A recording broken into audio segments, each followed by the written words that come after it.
Web Accessibility Matters with David Berman. Assistive technologies drive innovation. Image of a computer keyboard with a wheelchair symbol on one of the keys. David Berman appears on screen and faces the camera for the duration of this video. David is wearing a dark grey suit with a black shirt and tie. There's been more people liberated in all the history of civilization by information technology in the last 35 years than all the wars and revolutions in human history.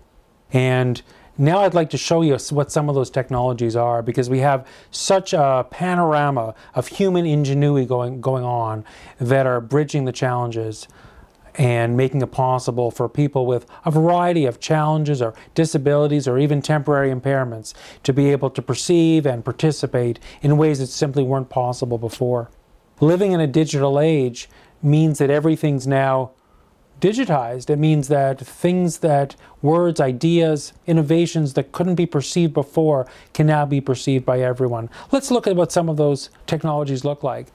When we talk about an assistive technology, we're talking about something that helps us overcome a disability or an impairment. Some assistive technologies are designed specifically to take care of a disability. For instance, when we think, let's say, if I had a wheelchair here in front of me, a wheelchair is something you really wouldn't use for anything but a mobility challenge. On the other hand, there's other technologies, something like Skype.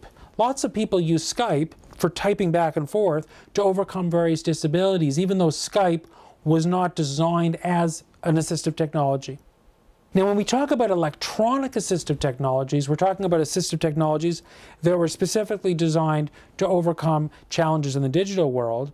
And we can think of them generally in two categories as hardware assists and software assists.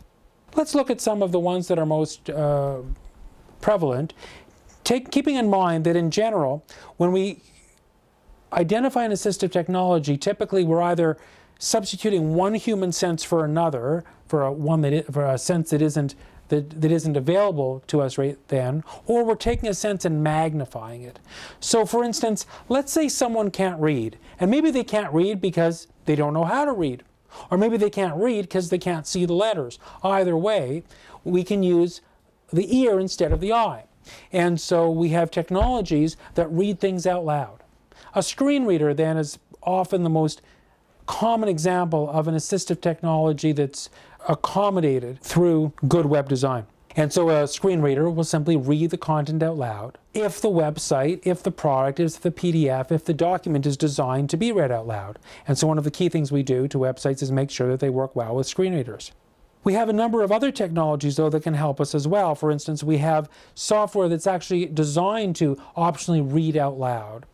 If someone can read, but they can't read little things, we have technology that magnifies, makes things larger. And one of the great things about Windows 8 over Windows 7 or Mac OS is that there's screen magnifiers built right into the technology so that the operating system helps you enlarge things so you can see them better. Instead of reading, we can use the sense of touch. And so we've all heard of Braille. And so here's a case where if someone can't see, they can still read by being able to feel the letters.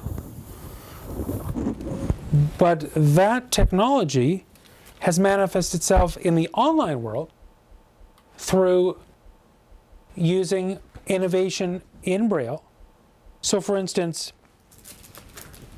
if you have an iPhone, this clever guy in the United States designed this thing called speed dots, and what it is a screen protector that goes right on your iPhone and lets you feel where where the keyboard is, as well as protecting the phone at the same time. We have much more sophisticated technology as well, though. For instance, refreshable Braille display is a technology that has a series of dots which pop up to be just like Braille, and they keep popping up and showing different information depending on what's going on right now. And in this case, this is integrated into this entire device, which is a smartphone for people who can't see. So of course it's got no display, but it has all the other attributes, a camera and a Braille line display. Now, if you can't type, and maybe you can't type because you don't know how to touch type, or maybe you can't type because your hands shake, or perhaps you don't have use of your fingers at all. And so we have technologies that allow you to speak.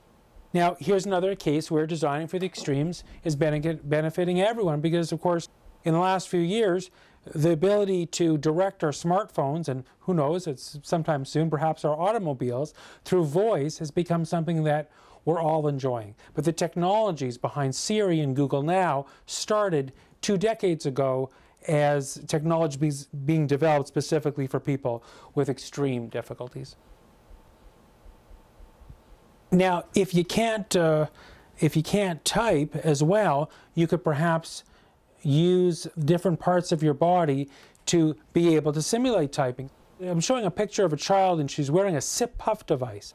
This is a device that, let's say you're quadriplegic, you have no use of your limbs below your neck, but wearing this headset, she can sip and puff on a straw, and that's just like left-clicking or right-clicking a mouse. And by moving her head around, that's like moving the mouse around. So using this device, she can navigate any website in the world. Well, not any website. She can navigate websites that have been designed according to the standards that are becoming ubiquitous. And these are the very standards that are linked to the legislation that we'll be speaking about later. The key is, if you create your website to be accessible, then your website's going to work with all of these technologies, as well as technologies that haven't even been invented yet. See, the key to future-proofing your website, the way of inoculating it against future innovation, is to follow the standards. Anyone designing new technologies today, new assistive technologies, is designing them in such a way that they're going to comply with the same standards. So we can't anticipate what's coming next. But we know that if we follow these standards, our sites will already be compliant with browsers and technologies that haven't even yet been invented. Here's another example, something coming down the pipes hard. Instead of using a mouse, you can just look and blink. This is a technology called the NOUS, nose and mouse, because what it does is the camera in the laptop tracks where your nose is, and by tracking where your nose is, it knows where your eyes are. So the idea is you just look at what you want and then you blink. And it can tell the difference between like a clearing my eyelids blink and a let's launch the missile blink.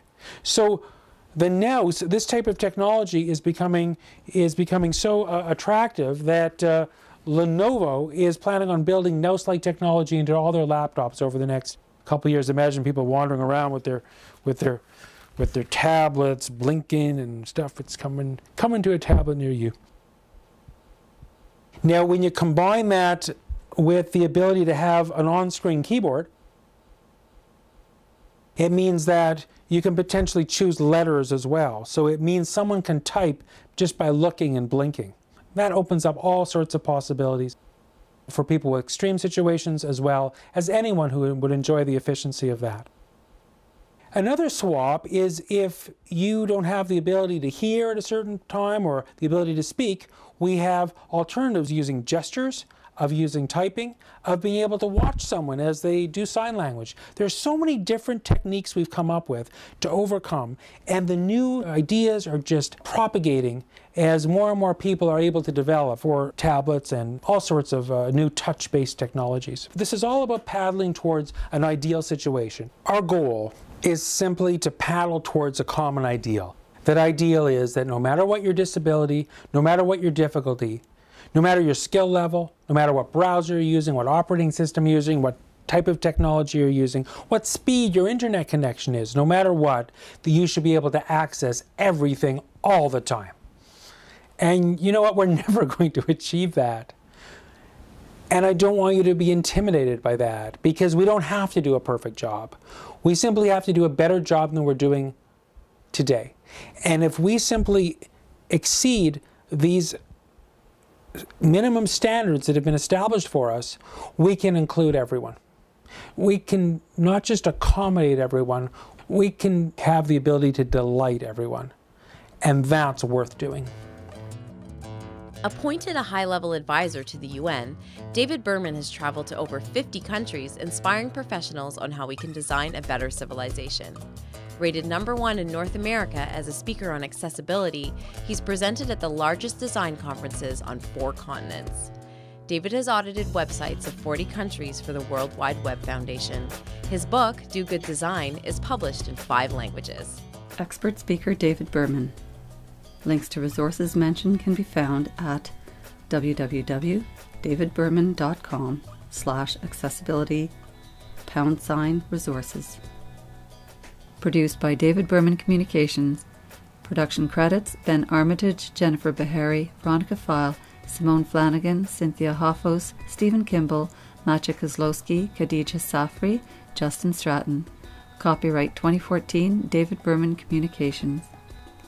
Learning guides, coaching, and on-site courses are available on WCAG 2.0, the new standard on accessibility, accessible PDF by design, accessible apps, mobile touch, accessible e-learning, perfecting your web strategy 2.0. Slide shows cover of various learning guides. To purchase learning guides, visit davidberman.com/store. To learn more, visit David's blog at davidberman.com/blog. Image of David Berman's book, Do Good Design, available at www.davidberman.com/dogood Google Book.